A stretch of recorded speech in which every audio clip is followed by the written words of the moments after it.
Hi everyone, welcome to your channel control C control we.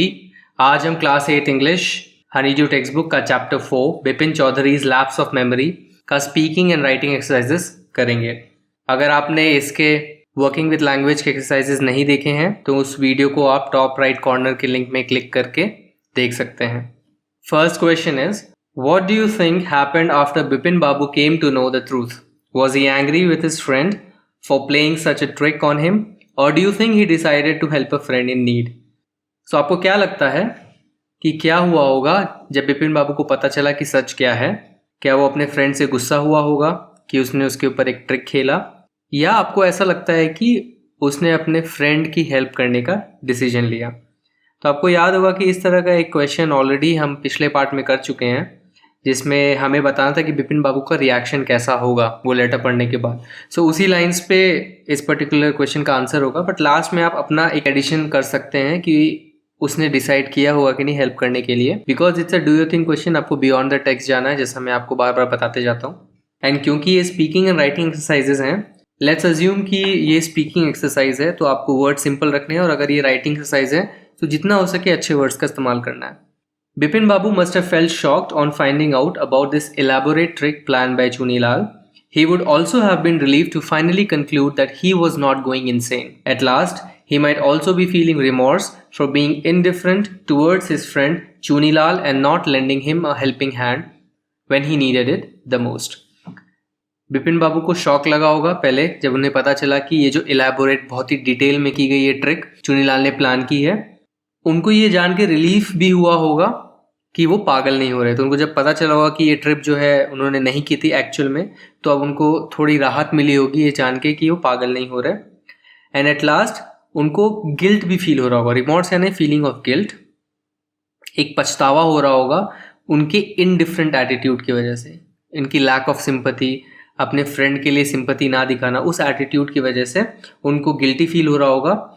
और इसलिए भी हो रहा होगा कि उन्होंने अपने फ्रेंड की हेल्प नहीं की। लेंडिंग ए हेल्पिंग हैंड मतलब टू हेल्प, जब उसके फ्रेंड को सबसे ज़्यादा ज़रूरत थी इसकी। And to answer the last part, I think Bipin Babu decided to help his friend in need because he is moved by the effort Chunilal has put in to realise his plan. It shows that Chunilal was deeply hurt by his indifference. So आप देखेंगे कि मैं बार बार इस word का इस्तेमाल कर रहा हूँ, इट्स ओके, बिकॉज अगर आप किसी वर्ड का बहुत ज़्यादा इस्तेमाल कर रहे हैं, स्पेशली इन डिफ़िकल्ट वर्ड्स का, तो इससे पता लगता है कि आपको बहुत अच्छे से समझ आई है वो वर्ड। एंड आप देख रहे हो कि अलग अलग तरीके से इसका यूसेज है। एक जगह आप उसका एडजेक्टिव फॉर्म यूज़ कर रहे हैं, एक जगह आप उसका नाउन फॉर्म यूज़ कर रहे हैं, तो इससे भी पता लगता है कैसे आप वर्ड प्ले कर सकते हो। एनीवे, सो इस पर्टिकुलर पैराग्राफ का मतलब ये है कि बिपिन बाबू ने डिसाइड किया अपने फ्रेंड की मदद करने के लिए, क्योंकि ही वॉज मूव्ड। तो वो इमोशनली मूव हुए, बहुत ही ज़्यादा उन्हें टच हुआ उनका ये एफर्ट देख के कि चुनीलाल इतना एफर्ट डाले हैं इस प्लान को रियलाइज़ करने के लिए। और चुनीलाल ने ये क्यों किया?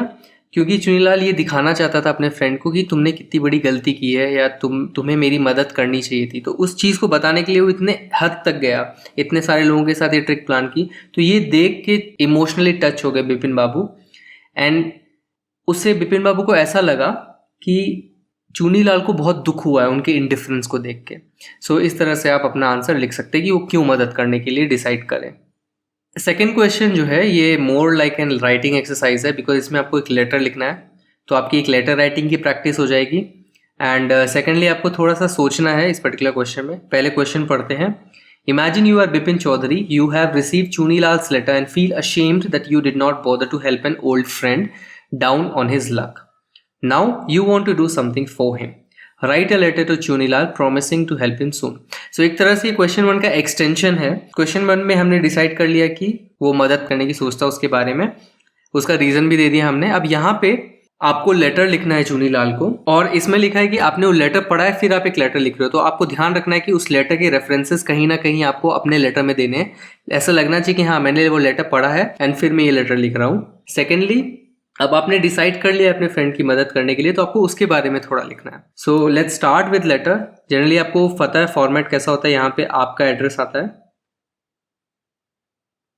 या जो भी लेटर लिख रहा है उसका यहाँ पे एड्रेस आता है, फिर यहाँ पे एक डेट आती है, जो डेट पे आप लेटर लिख रहे हो, फिर यहाँ पे सैल्यूटेशन आता है, डियर चूनी। सो क्योंकि ये फ्रेंड है तो डियर इज फाइन, या आपको डियरेस्ट यूज कर सकते हैं आप, डियरेस्ट चूनी, क्योंकि वो आपका अच्छा फ्रेंड है। बट क्योंकि बिपिन बाबू का थोड़ा सा एटीट्यूड डिफरेंट था अपने फ्रेंड्स के प्रति, बहुत अकेले रहते थे, सो स्टार्टिंग में वो थोड़े फॉर्मल रहेंगे, तो इसलिए मैंने डियर चुनी ही सिर्फ लिखा है। डियरेस्ट मतलब बहुत ही क्लोज हैं चुनी से, वो ऐसा नहीं था, स्टोरी पढ़ के हमें ऐसा लगता है कि वो इतने क्लोज नहीं थे चुनी के अपनी साइड से, सो इसलिए dear is also fine. How are you? I read your letter and it found me dumbstruck. You went to this length to prank me? For how many days were you preparing for this? I find it funny how I got tricked. You have a very fertile imagination. Also, I must thank you because my wish to go to Ranchi finally came true because of you. So, आप पूछेंगे how are you, कैसे हो तुम, फिर आप बोलोगे कि मैंने लेटर पढ़ा था आपका एंड मैं अचंभित हो गया।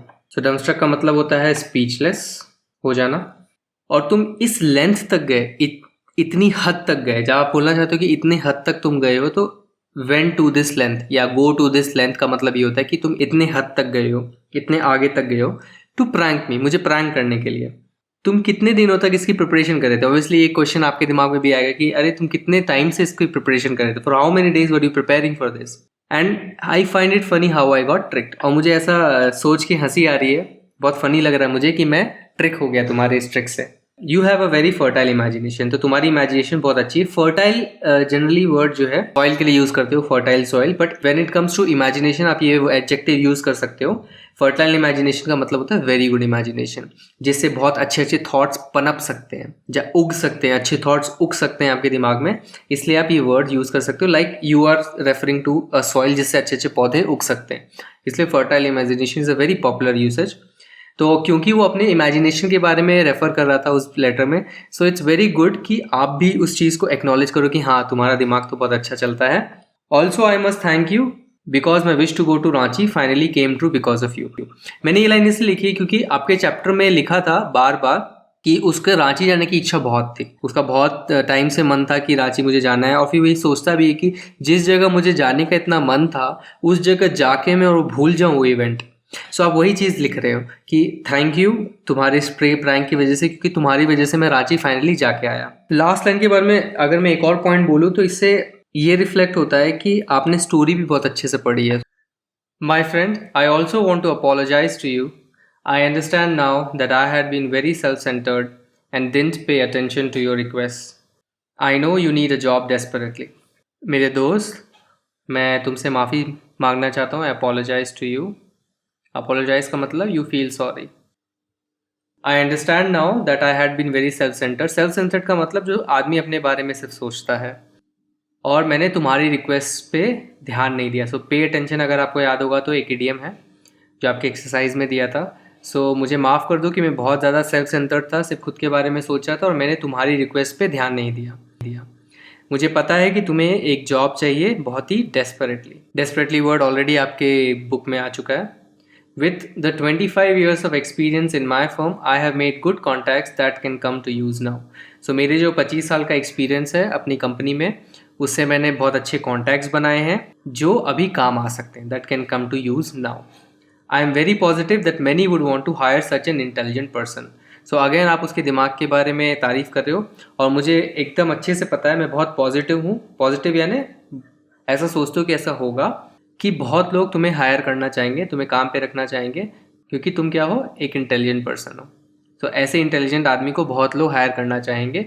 May be you can write about this prank of yours in your resume. So आप एक छोटा सा जोक यहाँ पे लिख रहे हो कि मे बी शायद ये जो प्रैंक है जो तुमने मुझ पर किया है ये अपने रेज्यूमे में लिख देना, and then you are writing हाँ टू से कि हाँ तुम एक जोक लिख रहे हो, कहीं कोई मिसअंडरस्टैंड ना कर जाए तुम्हारी बात को। Then you are writing jokes apart. Jokes के अलावा जब भी आपको एक जोक मारते हो या जोक बोलते हो तो उसके बाद अगर आपको एक सीरियस टोन पे जाना होता है तो आप एक फ्रेज लिख सकते हो, जोक्स अपार्ट। जोक्स तो साइड रखते हैं। I am sure I can be of some help to you. मैं श्योर हूँ कि मैं तुम्हारी कोई मदद कर सकता हूँ या मैं तुम्हारे लिए मददगार हो सकता हूँ। Meanwhile please prepare your resume and bring it next time you are here. And इस दौरान, मीनवाइल यानी इस दौरान, तुम अपना रेज्यूमे तैयार कर लो और नेक्स्ट टाइम जब तुम यहाँ पर आओ तो तुम उसे ले आना। I will fix up an interview for you. Fix up आपने देखा, ये वर्ड आपकी बुक में दिया था, इसका मतलब होता है अरेंज। मैं तुम्हारे लिए एक इंटरव्यू अरेंज करूँगा। I am also glad to find out that you have been considered by publisher. मुझे खुशी है कि तुम्हें किसी पब्लिशर ने कंसिडर किया है। I wish you all the best and hope your career in writing kicks off from here. So आप उसे ऑल द बेस्ट कह रहे हैं और ऐसा आशा कर रहे हैं कि उसका जो राइटिंग में करियर है वो यहाँ से किक ऑफ कर जाए। किक ऑफ करना यानी टू स्टार्ट। कोई भी चीज़ अगर स्टार्ट होती है तो उसको बोलते हैं किक ऑफ होना।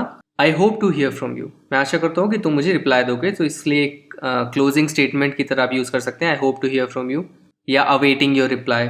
सो इस तरह के क्लोजिंग स्टेटमेंट से आप अपने लेटर को क्लोज कर सकते हैं। फिर आप नीचे लिख सकते हैं सैल्यूटेशन योर फ्रेंड बिपिन। सो यहाँ पे आपको चौधरी लिखने की ज़रूरत नहीं, क्योंकि आप अगर फ्रेंड को लेटर लिखते हो तो आप अपना फुल नेम नहीं लिखते हो, that would be very unusual. तो आप सिर्फ योर फ्रेंड, तुम्हारा दोस्त बिपिन। एंड इस तरह के लेटर में कोई सिग्नेचर नहीं आता। जनरली आप अगर कोई फॉर्मल लेटर लिखते हो तो मे बी शायद यहाँ पे एक सिग्नेचर आ जाए, बट ऐसे इनफॉर्मल लेटर, ऐसे कैजुअल लेटर जो आप अपने फ्रेंड को दे रहे हो तो यहाँ पे कोई सिग्नेचर नहीं आएगा। So that's it for speaking and writing exercises. आपके चैप्टर में एक और एक्सरसाइज दी है जिसमें आपको एक इंसिडेंट बताना है कि आपके ऊपर कोई प्रैंक किया गया हो, उसके बारे में। ये एक स्पीकिंग एक्सरसाइज है, तो आप एक छोटा सा पैराग्राफ खुद से लिखिए आपके कोई एक्सपीरियंस के बारे में। इसमें मैं आपकी मदद थ्रू वीडियो नहीं करूँगा। आप अगर कुछ लिखते हैं और आपको अगर टेस्ट कराना है कि आपने सही लिखा है कि नहीं, आप कमेंट सेक्शन में वो कॉपी पेस्ट करें and then I can review it for you. So ये वाली एक्सरसाइज मैं आपके लिए छोड़ देता हूँ। Thanks for watching this video. अगर ये वीडियो आपको अच्छा लगा तो इस वीडियो को एक लाइक दीजिए, हमारे चैनल को सब्सक्राइब कीजिए और अपने फीडबैक्स और डाउट्स कमेंट्स में लिखिए। इन छोटे स्टेप से आप हमारे चैनल को ग्रो करने में हेल्प करेंगे एंड फिर हम आपके लिए और भी ज़्यादा वीडियोस बना पाएंगे। चैनल को क्विकली सब्सक्राइब करने के लिए आप इस गोल लोगो पे क्लिक करके सब्सक्राइब बटन पे क्लिक कर सकते हैं। अगले चैप्टर की वीडियोस के लिए स्टे ट्यून्ड। Bye bye.